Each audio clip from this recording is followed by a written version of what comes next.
faire de la cuisine, c'est pas juste faire de la cuisine, c'est aussi défendre certaines convictions. Et en fait, je me suis rendu compte juste peut-être qu'il fallait que je fasse une forme d'autocritique en me disant peut-être que en fait, la cuisine que tu proposes, elle est pas ouf. Je pense qu'il y a vraiment une possibilité de transposer ce qu'on fait à Fief, même dans une famille. Au début, les gens venaient pour Top Chef, et après, ils nous ont dit on est venu pour le concept. Mais maintenant, ils sont vraiment venus pour l'engagement. Ce podcast a été produit par Leaf Media et propulsé par Greenly, une solution qui permet aux entreprises de s'engager concrètement pour le climat. Greenly permet aux entreprises de mesurer leurs émissions de CO2 à travers le bilan carbone, l'analyse de cycle de vie, de réduire leurs émissions, trajectoire SBTi, et de se mettre en conformité, CSRD, CBAM et autres frameworks. On accompagne plus de 3000 clients à travers le monde, des entreprises de toute taille, de tout secteur d'activité. Alors, n'attendez plus pour rejoindre le mouvement des entreprises engagées. Bonjour, je m'appelle Arnaud, je suis le cofondateur de Greenly et aujourd'hui, pour ce nouvel épisode de Leaf Media, j'ai l'honneur de recevoir Victor Mercier. Il a un restaurant fraîchement décoré d'une étoile verte après avoir décroché une étoile rouge il y a 3 ans, symbole d'une cuisine engagée. Son manifeste, il l'écrit dans l'assiette avec une obsession, faire bouger les lignes de la cuisine française. Rien que ça. Il s'appelle Victor Mercier, ancien finaliste de Top Chef. Son restaurant s'appelle Fief, acronyme de Fait ici en France. Il veut faire rimer excellence et bonne conscience. Aujourd'hui, il est avec nous. Bonjour Victor. Salut Arnaud. Félicitations d'abord pour cette étoile verte. C'est pas juste une récompense, c'est un signal fort. Qu'est-ce que ça change pour toi aujourd'hui concrètement d'obtenir ce type de récompense, et est-ce que autour de toi ça pousse d'autres chefs à suivre cette voie? Ça change rien du tout en vrai. C'est quand même après c'est le couronnement d'une mise en place de plein de petits détails et d'un engagement fort, ouais. Mais en soi, ça change rien du tout. Après, je pense aussi que l'étoile verte, et c'est les chefs, on est tous un peu des compétiteurs, c'est une distinction supplémentaire. Et ça pousse en fait naturellement les chefs à essayer d'aller la décrocher. C'est un peu comme une carotte au bout d'un bâton. Et donc forcément, c'est un truc cool de la part du Michelin parce que ça pousse aussi les chefs à s'engager. Comment tu te décrirais en 1 minute? On parle d'elevator pitch pour des startups, 45 secondes dans un ascenseur. Comment tu te présenterais? Bon, je suis cuisinier, je suis un artisan. Je suis tous les jours dans mon restaurant. Je suis engagé aussi de par le concept de restauration qu'on a choisi. Et j'essaie de faire rimer tradition française mais ancrée dans le monde actuel avec les enjeux de demain, quoi. Donc c'est vraiment ça, je me définirais comme ça, ouais. Toi, ça a été quoi le déclic? Moi, je voudrais qu'on revienne un peu aux prémices. Qu'est-ce qui a fait qu'à un moment, tu t'es dit, voilà, je veux faire de la cuisine engagée, ça va devenir un leitmotiv. C'est quoi l'étincelle? En fait, j'ai beaucoup voyagé dans le passé, donc ça, on y reviendra. Mais en soi, en revenant d'Australie, je vais travailler chez un chef qui s'appelle Antonin Bonnet et qui était dans un projet qui s'appelait La Jeune Rue. Bon, ça, médiatiquement, c'est assez connu. Les gens pourront faire leur enquête, mais c'était le premier restaurant à travailler avec des produits de la permaculture, notamment la ferme du Bec et Loin, qui était vraiment les prédécesseurs de la permaculture en France, et même les leaders. Donc, j'ai commencé à m'intéresser à la permaculture, j'ai lu des livres, et en fait, j'ai compris qu'il y avait vraiment beaucoup de choses et beaucoup de problèmes actuels qui découlent de la façon dont on consomme et dont on produit. Et donc, en fait, je me suis dit tout simplement que faire de la cuisine, c'est pas juste faire de la cuisine, c'est aussi défendre certaines convictions. Et ouais, ça a été vraiment le passage au sergent recruteur avec Antonin Bonnet où on a vraiment où j'ai découvert en fait la conscience culinaire, on va dire presque. D'accord.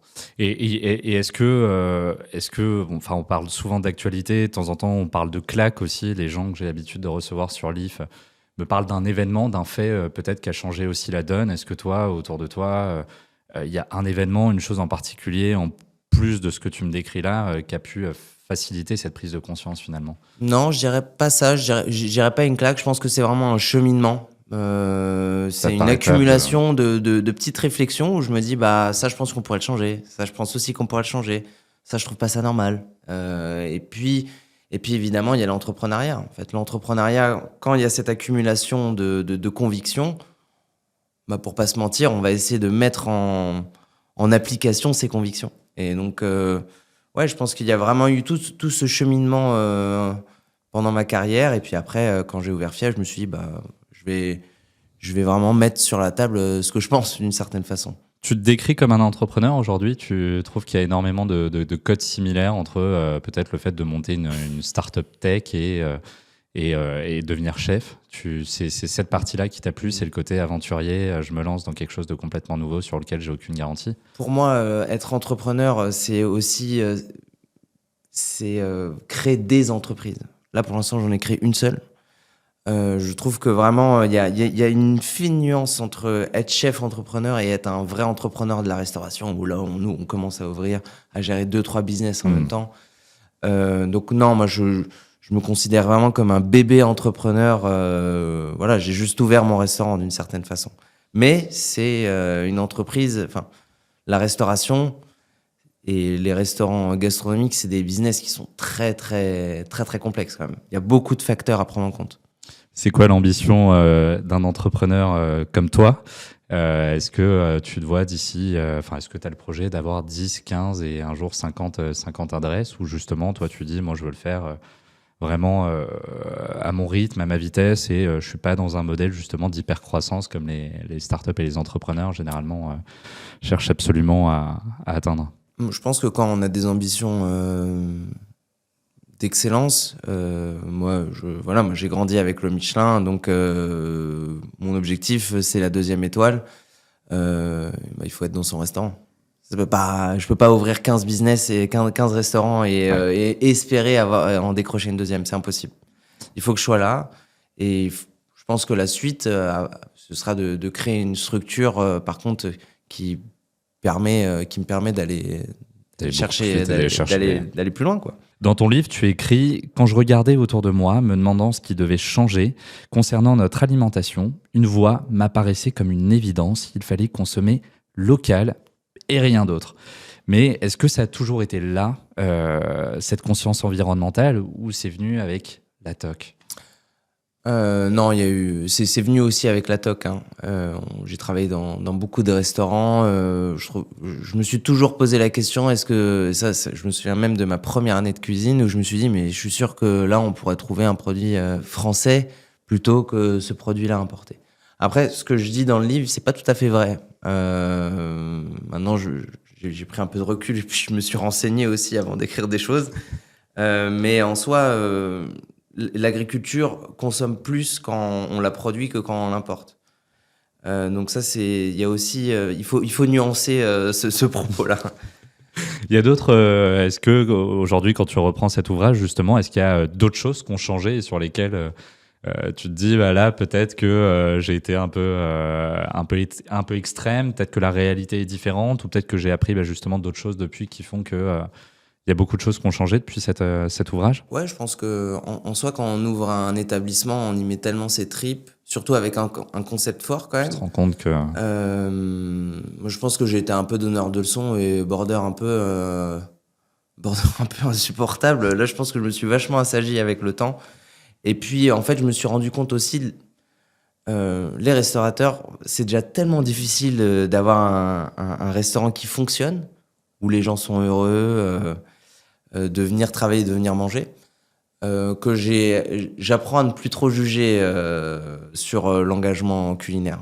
Enfin, c'est tellement dur en ce moment pour les restaurateurs que ouais, je me suis vraiment assagi, je pense. Et ça m'intéresse, est-ce que ça t'a fait défaut typiquement d'avoir justement des paroles qui étaient peut-être très dures, où tu étais un peu borderline comme tu le dis, et où tu étais donneur de leçons? Est-ce qu'à un moment ça s'est retourné contre toi avec des gens qui regardaient de façon très précise ce que tu faisais et qui te disaient, ah bah tiens Victor, là par moment tu déconnes, et ensuite te reprendre le retour du bâton?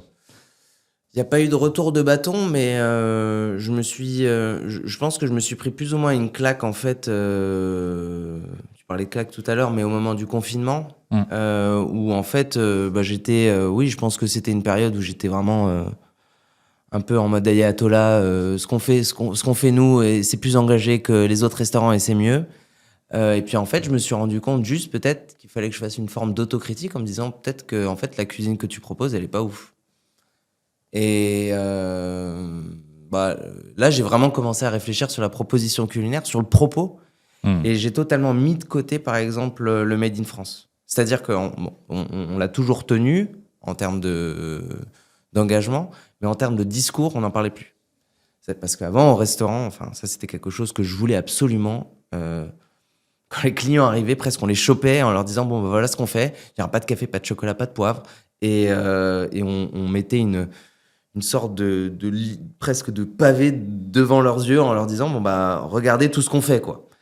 Et non, en fait, on va au restaurant d'abord pour se restaurer et pour passer un bon moment. Donc, et pour faire des découvertes aussi, Ouais. pour vivre une expérience par la même occasion. En fait, tu arrives chez quelqu'un qui a ses convictions, ses affinités avec telle ou telle recette, telle ou telle manière de cuisiner. Et donc, on vient aussi vivre une expérience, je pense, d'un point de vue très personnel. Je me suis rendu compte surtout qu'en fait, le propos passait mieux si la cuisine était meilleure.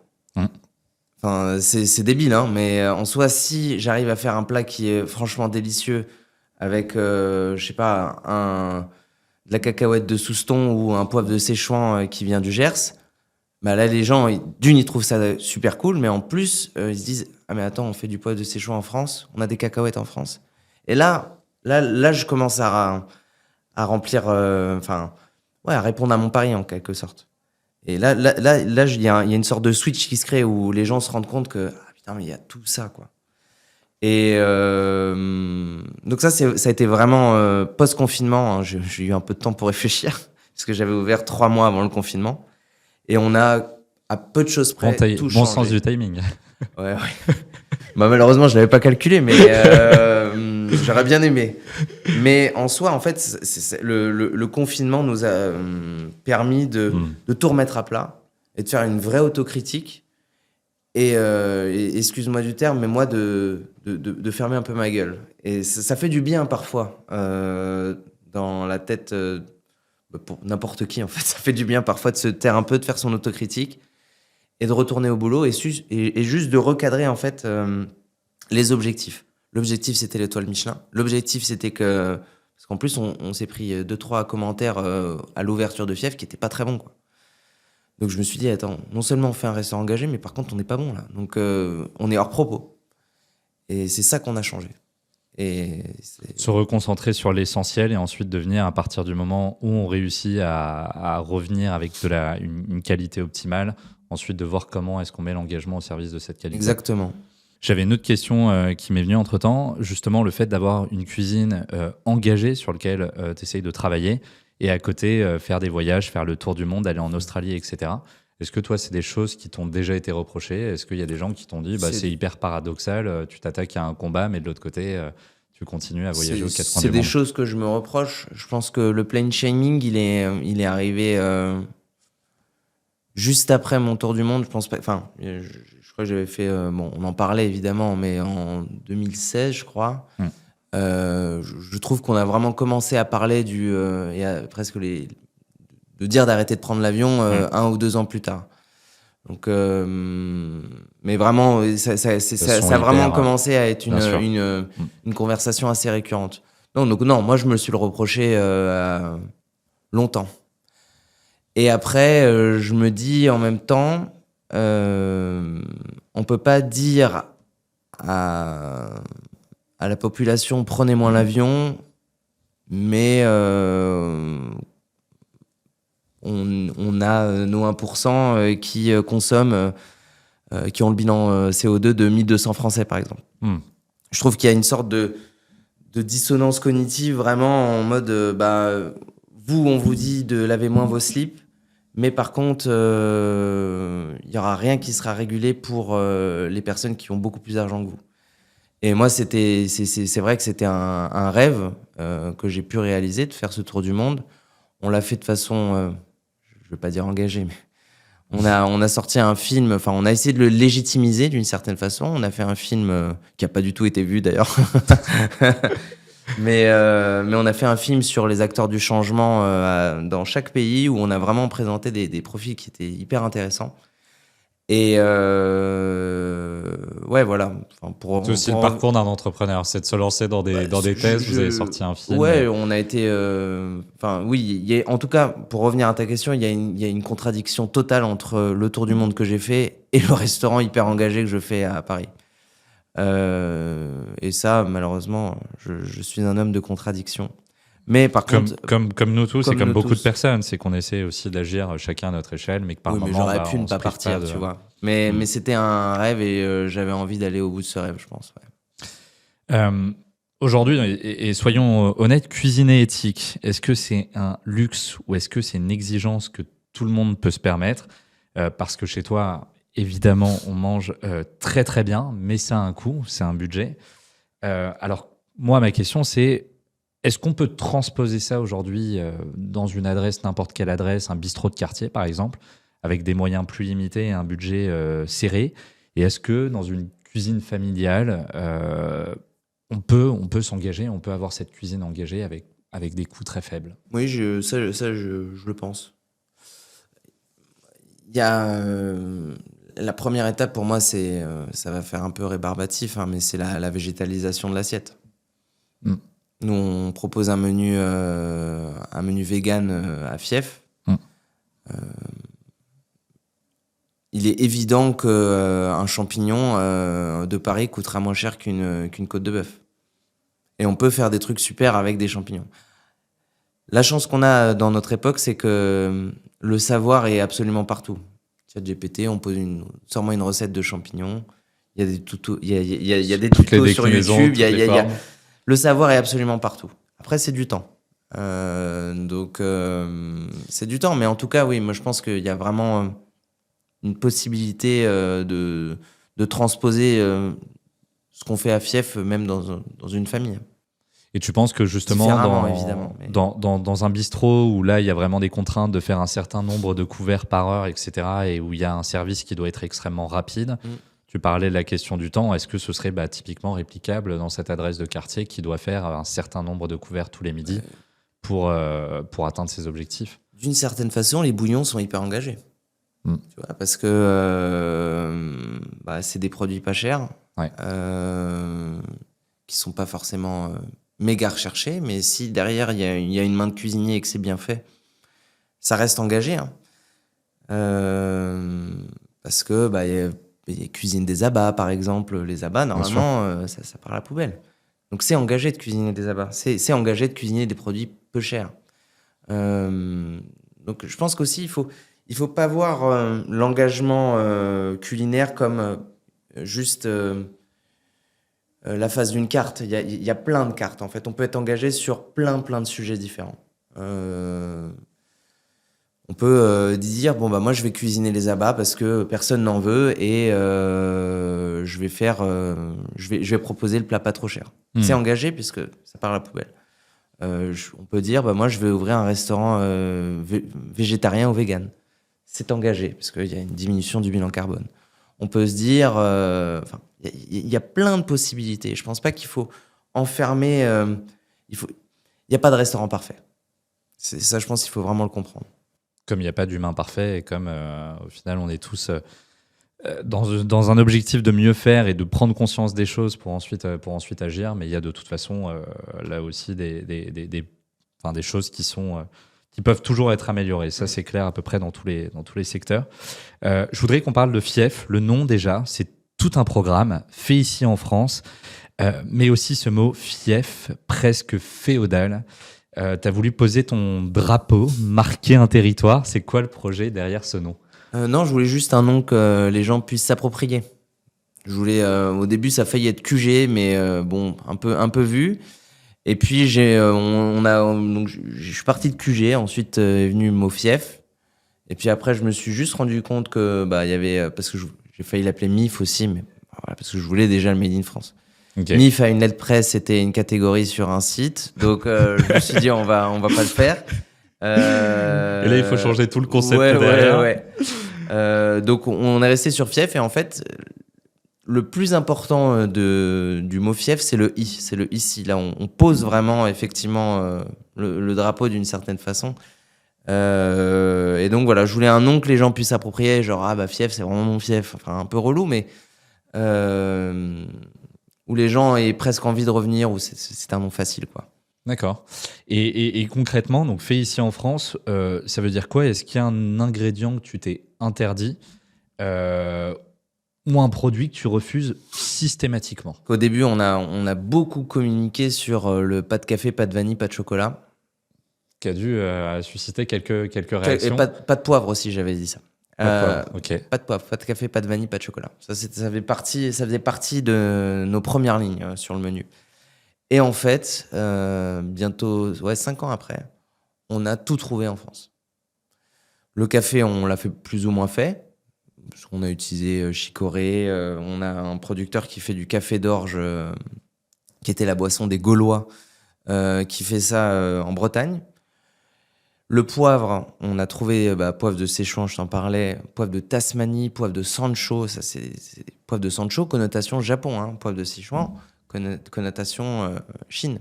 Enfin, ça, on a trouvé. Pas de vanille. On a fait rentrer cette année la première vanille bretonne française. Enfin, du coup. Donc, qu'est-ce que j'avais dit d'autre? Poivre, vanille, pas de chocolat, chocolat et café. Pas de chocolat, ça, on n'y arrive pas. Bah, ça, c'est vraiment le sujet. C'est super compliqué. C'est impossible pour l'instant. Mais j'ai vu qu'il y a eu un premier crowdfunding pour lancer des arbres.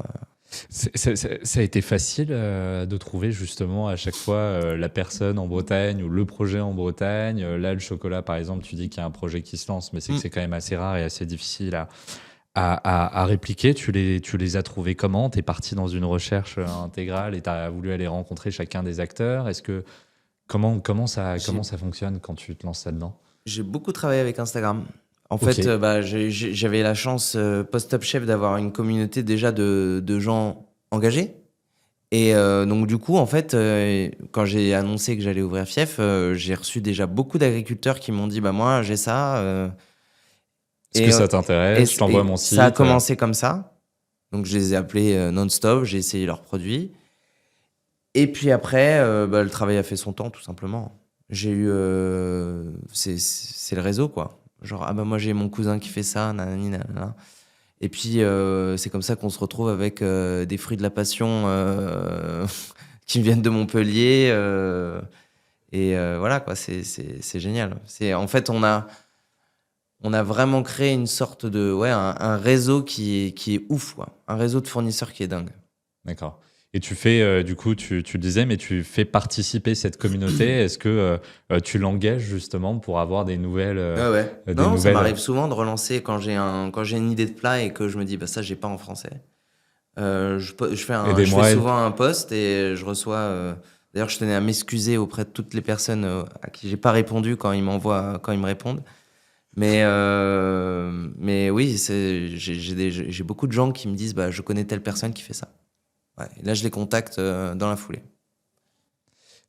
Ce qui est génial, et question, alors tu me parlais du café, tu proposes un café sans café, tu as expliqué comment, mais c'est une décision qui est radicale. Est-ce que tu as déjà eu des clients qui ont crié au scandale, ou est-ce que finalement ils jouent le jeu, ils sont contents de faire cette découverte et d'avoir toute la petite histoire, parce que j'imagine que derrière vous expliquez aussi la démarche et comment vous remplacez. Donc c'est quoi les réactions pour des gens qui sont en mode je veux mon café et le café c'est du café je pense qu'on peut tout faire et tout vendre aux gens si on explique. On est en cuisine ouverte, nous. Et les gens sont sensibles à ça. Ils sont la cuisine ouverte.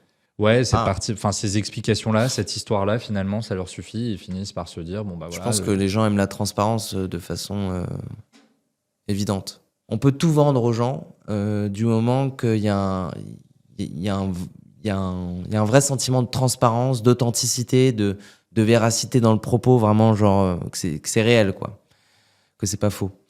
Donc le café en soi, nous on a dit il y aura pas de café, on vous propose ça, on le fait, et même il arrive que genre si ça plaît pas on l'offre, quoi.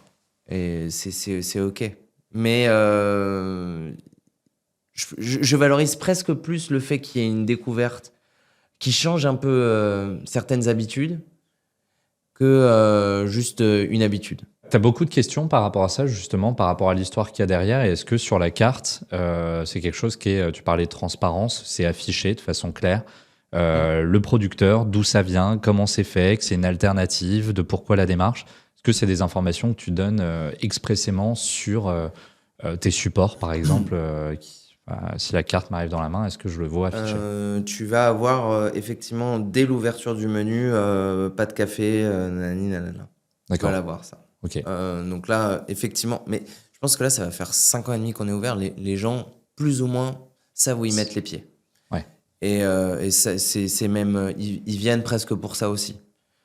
Ça, c'est quelque chose que j'ai pu remarquer avec beaucoup de plaisir, c'est qu'au début, les gens venaient pour Top Chef, à l'ouverture. Et après, ils nous ont dit, on est venu pour le concept. Enfin, pour l'idée. On est venu pour l'idée, on n'est pas venu pour Top Chef, on s'en fout. En même temps, ça fait 8 ans, donc c'était il y a longtemps, mais maintenant, ils sont vraiment venus pour l'engagement. Parce que ça leur tient à cœur de payer dans un restaurant qui correspond à leurs valeurs. Tu parlais de cette étiquette Top Chef. Est-ce que toi, aujourd'hui, c'est quelque chose qui te dérange lorsqu'on te reparle de cette émission, lorsqu'on te dit, enfin, c'est aussi tes origines et c'est une époque de ta vie, une période, mais est-ce qu'aujourd'hui, tu as justement envie de vivre indépendamment de ça et de te dire, bah, Top Chef, c'était ma vie d'avant, maintenant, c'est ce concept-là et c'est de ça que je veux parler, c'est cette étiquette-là que je veux avoir? Oui, mais après, bon, je comprends bien aussi que pendant 13 semaines, on a été dans le quotidien enfin, on a fait partie du quotidien des gens. Je pense on me l'a souvent dit, quand ils transpirent. C'est une émission où les gens sont stressés avec nous, où ils transpirent avec nous, donc ils ont un peu le sentiment d'avoir créé une sorte de connexion presque mystique avec les candidats. Et moi, le nombre de clients que j'ai parfois où direct ils m'appellent Victor et tout, genre limite on est potes et tout. Mais c'est pas méchant du tout. Et c'est plutôt cool, c'est presque touchant. Mais c'est vrai que je me dis, bon, c'était il y a 8 ans, là faut un peu lâcher là. L'étiquette Top Chef mais est derrière. je vais pas m'en plaindre. Ouais. Je le dis toujours à mes clients, pas de Top Chef, pas de restaurant. Pas de restaurant, Ça pas a été un d'étoile. booster stratosphérique et il n'y aurait pas eu le... Évident. Ouais. Quand je revenais de tour du monde, j'avais un CV qui était un joli CV, mais jamais je serais allé voir la banque en disant, bon, bah, les 400 000 euros, c'est comment Non, ça aurait jamais marché. Ouais. Et t'en tires aujourd'hui que du bon, enfin, par rapport à cette expérience-là, Top Chef, t'es revenu plusieurs fois sur l'expérience en elle-même, mais voilà, toi de l'intérieur, ça a Parfois, été... je regarde quand même avec beaucoup de regrets en me disant, bah, là, si j'étais retourné maintenant, avec tout ce que j'ai pu engranger comme expérience, je pense que j'aurais pu faire beaucoup mieux, quoi. Mais ça, c'est... Tu voilà, l'aurais gagné. Je sais pas si j'aurais gagné. En soi, on sait jamais. Hein. On sait jamais parce que je pense que Oui, j'avais c'est- peut-être une fougue aussi en revenant de voyage où là, je suis plus assagi, plus calme, plus ancré aussi dans la proposition culinaire. Donc, c'est plus la même personne d'une certaine façon. Hmm. On dit souvent que la haute gastronomie, c'est beaucoup de gaspillage. Toi, tu t'es attaqué au problème frontalement, zéro déchet, tout est utilisé ou en partie. Mais soyons clairs, est-ce que c'est vraiment possible ou c'est un combat quotidien contre les habitudes en cuisine, cette question du zéro déchet aujourd'hui qui soulève beaucoup de questions. Bon, alors, moi, je trouve que le zéro déchet, il faut le nuancer un tout petit peu. Hein. Un restaurant, ça aura forcément des déchets. Après, on peut dire, oui, j'ai pas de déchets parce que je fais du compost. Voilà, on fait du compost chez nous. Mais il y a forcément des déchets. Quand on fait à manger pour 40 personnes tous les jours, c'est une évidence. Après, on fait tout ce qu'on peut pour le minimiser avec les fermentations, les vinaigres, même les jus d'épluchure. Voilà. On va chercher à extraire le plus possible du produit pour éviter le gaspillage. Mais je pense qu'il y a, à mon avis, les restaurants qui arrivent à faire du zéro déchet dans le monde, ça se compte sur les doigts de deux mains, quoi. pas plus. Et donc toi, Victor, est-ce qu'il y a des plats pour lesquels tu as galéré à appliquer ce concept de zéro déchet, ou est-ce qu'il y a un produit sur lequel tu te dis, bah là, celui-là va me donner du fil à retordre? Je pense qu'il y a des choses où on peut pas faire autrement. Par exemple, je te donne un exemple, 2 fois exemple. La cuisine française, c'est la sauce. Quand on va faire un jus de viande, déjà, on récupère des carcasses. Donc, c'est des choses qui, normalement, devraient être jetées. Ouais. Mais comment j'essaie d'appliquer le zéro déchet sur des carcasses, sur des os, quoi? Pas évident. C'est impossible. Pas évident. Donc, je vais pas... parce que je crée du déchet, Ouais. des carcasses de volaille, par exemple, je vais pas me dire, j'arrête de faire des jus de volaille. Donc, non, et ça, c'est vraiment un exemple flagrant, tu vois. Le zéro déchet en tant que tel est quasiment impossible pour la haute gastronomie. En revanche, je pense que sur le végétal, là, c'est beaucoup plus facile. Là, par exemple, on a un plat de champignons. C'est beaucoup plus facilement applicable parce qu'il n'y a pas d'os, il n'y a pas d'arête. Donc là, sur la cuisine végétale, je pense qu'on peut aller beaucoup plus loin sur le sans déchet que dès qu'on va mettre des protéines. Est-ce que les gens sont prêts justement à aller sur du 90%, 100% végétal aujourd'hui dans la restauration et dans la restauration gastronomique? Alors, je vais te donner un chiffre. Ouverture de fief, taux de prise des entrées plats desserts vegan, 10%. En ce moment, on est à pas loin de 60% du taux de prise sur le menu vegan. C'est-à-dire que vraiment, les gens viennent aussi pour le menu vegan. Ouais. Il y a une vraie demande. Et surtout, tu sens que les consciences sont vachement évoluées, quoi. Donc, parfois, je me dis, j'aimerais bien ouvrir un restaurant vraiment végétal. 100%, c'est un pari que tu pourrais faire? Ouais. 100% végétal. Mais est-ce que j'ai envie de le faire ? Est-ce que j'ai envie de faire la croix sur les coquillages, sur les produits de la mer en pêche durable, sur des super éleveurs qui font hyper bien leur travail sur des volailles, sur un pigeon, sur un canard? Je suis pas sûr. C'est que oui, on nous demande d'être plus engagés, de végétaliser les assiettes, mais il y a aussi des personnes qui font super bien leur travail sur les protéines animales. Et qui, en bien plus, sûr, sont des acteurs du changement dans leur domaine. Ouais. Par exemple, le bœuf de prairie, qui est en pâturage non-stop, ça capte plus de CO2 que ça en émet. Donc ça, c'est des choses à prendre en considération. Et ça, c'est à nous aussi, cuisiniers, de défendre ces personnes-là. Donc oui, là, tu vois, peut-être... Là, en serial entrepreneur, ouvrir un restaurant vegan et un restaurant omnivore, ça c'est quelque chose, parce que nous on le fait au sein même du restaurant. Le menu vegan, le menu omnivore, séparer les deux établissements, moi ça me semblerait tout à fait ok, quoi. C'est des choses à étudier. Mais oui, en tout cas, il y a une clientèle, ça évolue dans le bon sens, mais il est dommage aussi de fermer la porte aux gens qui font bien leur travail. Tu formes tes équipes du coup à penser durable, à tout réutiliser ou à réutiliser un maximum de choses. Est-ce que dans l'urgence d'un service, parfois, est-ce que ça devient incompatible ? Et comment aussi est-ce que tu réussis à embarquer tout le monde autour de toi sur ces questions-là ? Est-ce que ça a été facile d'embarquer tout le monde parce que tout le monde a compris le sens et l'intérêt, ou de temps en temps tu t'es retrouvé confronté à des gens qui te disaient non mais attends, ça me rajoute du travail en plus et au final trop compliqué? Non, les jeunes cuisiniers et cuisinières qui viennent à Fief, ils sont là pour ça. Enfin, ils viennent pour parce que je vais dire, ils viennent plus pour le concept et l'engagement de Fief que pour la cuisine que je propose. D'accord. C'est vraiment une volonté d'être dans un restaurant engagé. Après, nous, on est engagé aussi sur d'autres. On a une démarche RSE, ils sont à la semaine des 4 jours en cuisine. On est fermé le midi, fermé le week-end. Donc, il y a aussi des avantages qui sont indéniables pour les cuisiniers. Et puis, en même temps, je peux pas leur en vouloir parce que ça aussi, ça doit faire partie du changement, essayer de concilier la vie pro et la vie perso. La seule chose qui peut nous arriver, c'est ça va être sur certaines livraisons où là, par exemple, on va pas être livré, ou par exemple, la veille, on a eu, je sais pas, on a vendu plus de produits vegan. Là où on va devoir carrément aller acheter un dépannage, quoi. D'accord. Un dépannage qui peut parfois, je dis bien parfois, être, je sais pas, un bio italien, par exemple. Ça arrive. Ça peut arriver. Tu parles de Parce que là, malheureusement, Mm. c'est plus dépendant de notre volonté, quoi. Nous, on sait que on est droit dans nos bottes. On est à chaque fois sur le Made in France. Dès qu'on passe une commande, là, comment dire, on va être intransigeant. Parfois, il arrive que sur les réceptions, on n'ait pas ce qu'il faut pour le soir. Et là, on est obligé de travailler dans l'urgence. Et donc là, on va outrepasser le concept de fief simplement pour envoyer quelque chose, quoi. Tu me parlais du fait qu'il y avait aussi une volonté de mieux concilier la vie personnelle et la vie professionnelle.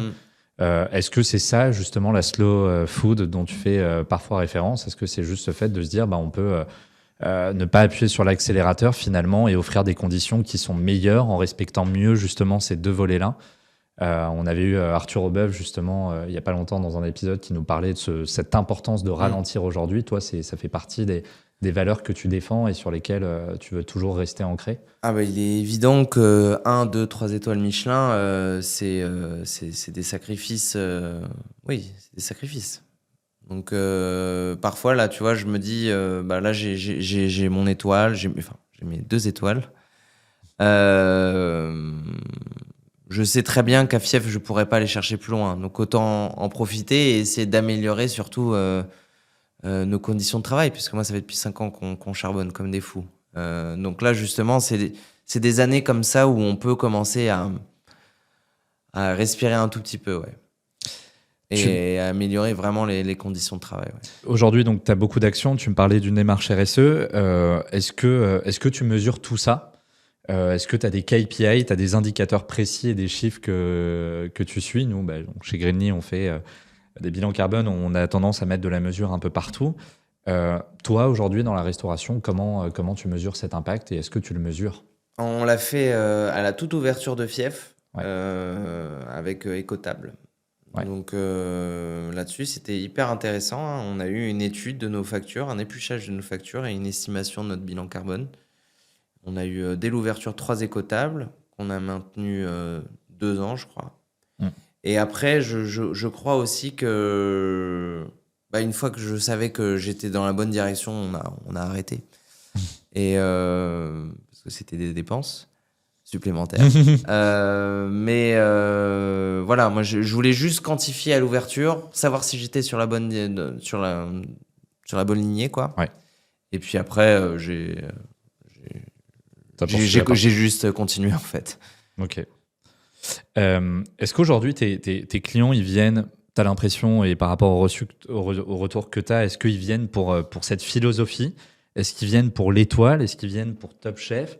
C'est quoi un peu la philosophie derrière? Et est-ce que toi, t'en profites justement aussi pour les sensibiliser, pour les former entre deux bouchées? Tu as 20% de clientèle du quartier, tu dois avoir 30% étoile Michelin, 20% Top Chef et 30% qui découvrent, quoi. Enfin, Découverte totale. Ouais, découverte totale. D'accord. Et c'est ce que je te disais tout à l'heure, je laisse les gens tranquilles maintenant. je veux juste qu'ils kiffent. Ouais. Et là, après, évidemment, voilà, on va juste rappeler peut-être, voilà, c'est tout ce qu'on fait. Et après, je les embête plus. Voilà, voici ce qu'on fait. S'ils veulent nous poser des questions, on sera ravis de répondre. Mais ça a été vraiment un briefing post-confinement. On n'emmerde plus les gens avec l'engagement. C'est une valeur ajoutée. La priorité du restaurant, c'est qu'ils se restaurent et qu'ils passent un moment d'exception. C'est dans leur quotidien.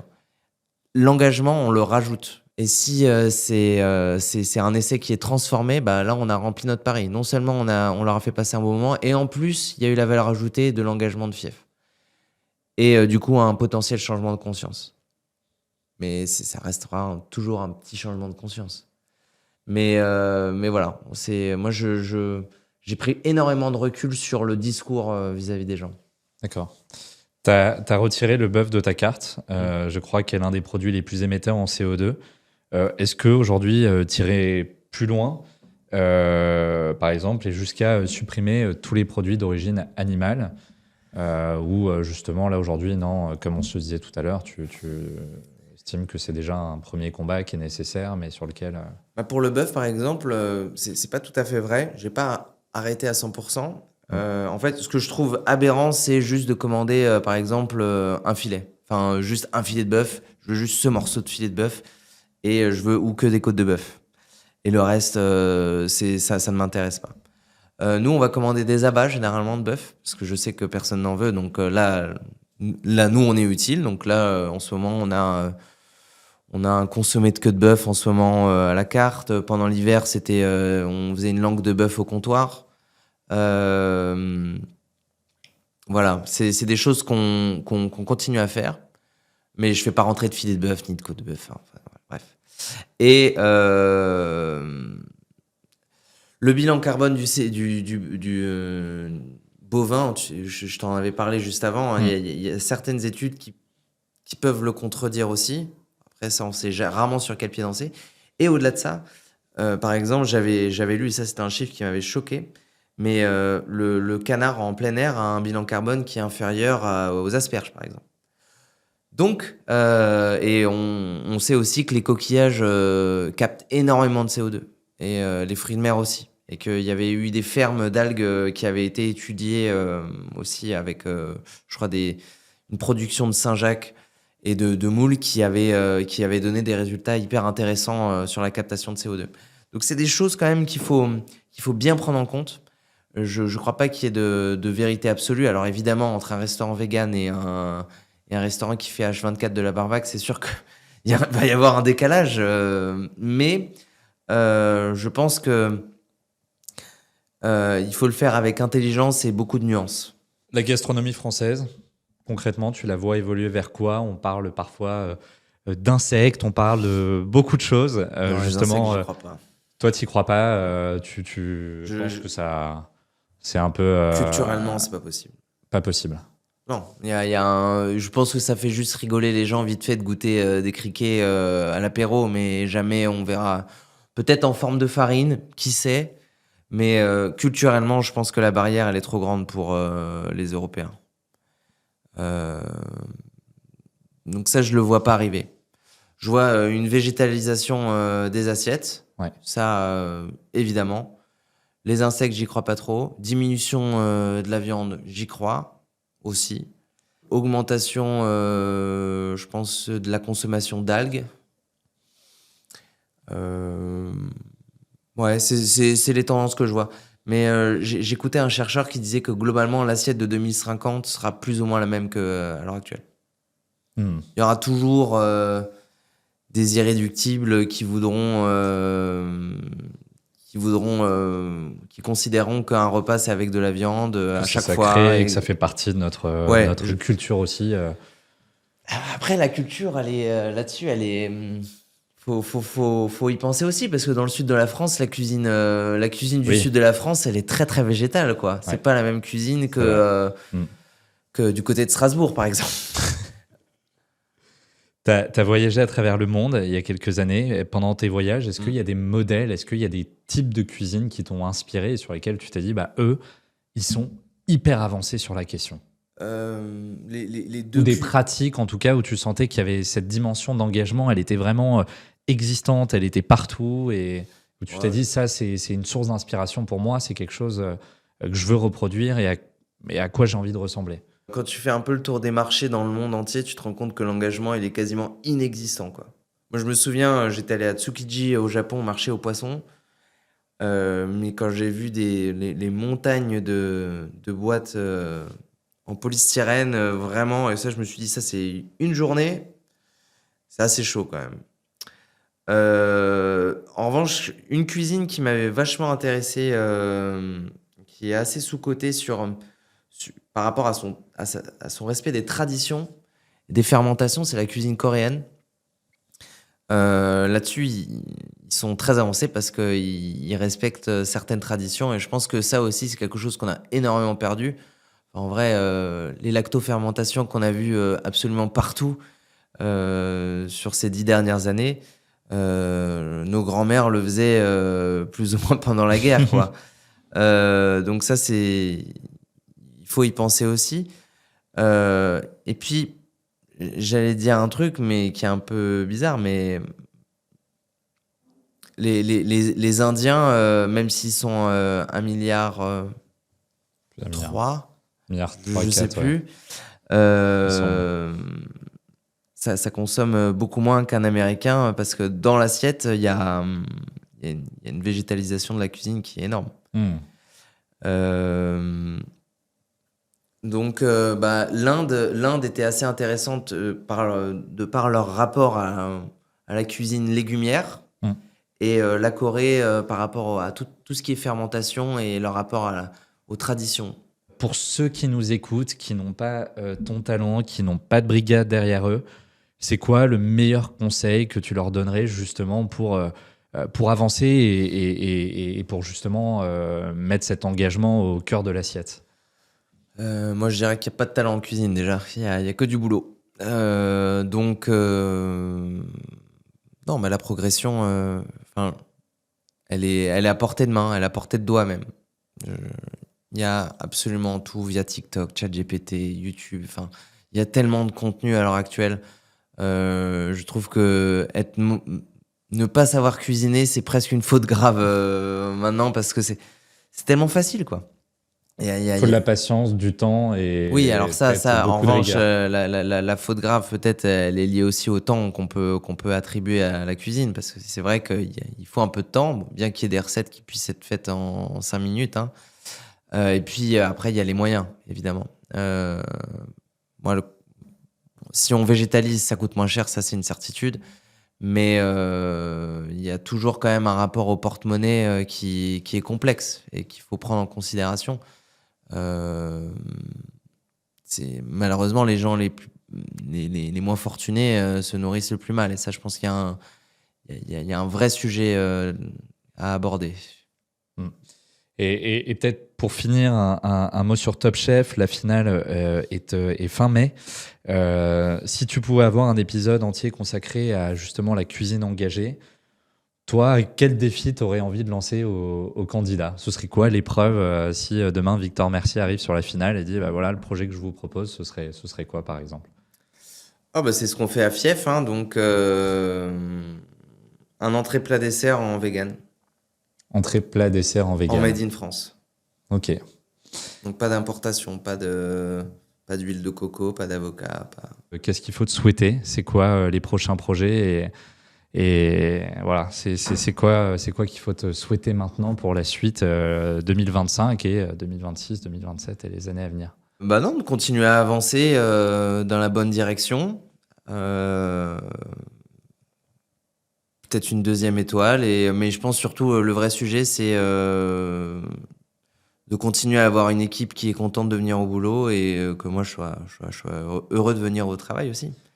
Cette première étoile, quand tu la décroches, t'es tout de suite sur l'étape d'après, ça finit par t'habiter. Est-ce que ça devient une obsession? Déjà, la première étoile, j'en rêvais pas au début. C'est venu au fur et à mesure. Ça a été une petite graine. Donc forcément, en fait, c'est des clients qui m'ont dit attention, ça peut valoir une étoile Michelin. Et là, après, on a commencé à la vouloir. Et là, maintenant, on commence à nous dire gentiment que ça pourrait en valoir une 2e. Donc c'est sans fin, quoi. C'est l'entrepreneur qui, dès qu'il a atteint une première marche. Je trouve que quand t'es cuisinier, si t'arrêtes de rêver, c'est un peu le début de la fin, quoi. On est un métier qui est tellement presque répétitif. Comme pour le sport de haut niveau, finalement, où t'as la compétition, t'as une Coupe du Monde, t'as une Ligue des Champions. S'il n'y a pas d'objectif, c'est le début de la mort, je trouve. De la mort culinaire, quoi. Donc c'est l'objectif et c'est ça qu'on doit moi, je sais qu'en tout cas, 2e étoile ou pas, je continuerai à vouloir faire mieux et aller plus loin. C'est tout. Moi, j'aime me dire que chaque jour, je propose une meilleure version de mon restaurant et de moi-même. C'est juste ça. Un grand merci d'avoir été avec nous, plaisir. Victor. Merci à vous tous de nous avoir écoutés sur Liv pour ce nouvel épisode. Alors n'hésitez pas à liker, à commenter, à partager. On attend évidemment vos retours. On est dans de la coproduction avec vous et vous le savez. Si vous êtes une entreprise en quête de soutien dans votre parcours climatique, n'hésitez pas à visiter le site de greenly.earth et tous les liens sont disponibles dans les notes de l'épisode ci-dessous. Et quant à moi, je vous souhaite une très bonne journée et on se retrouve à bientôt pour un nouvel épisode. Salut à tous.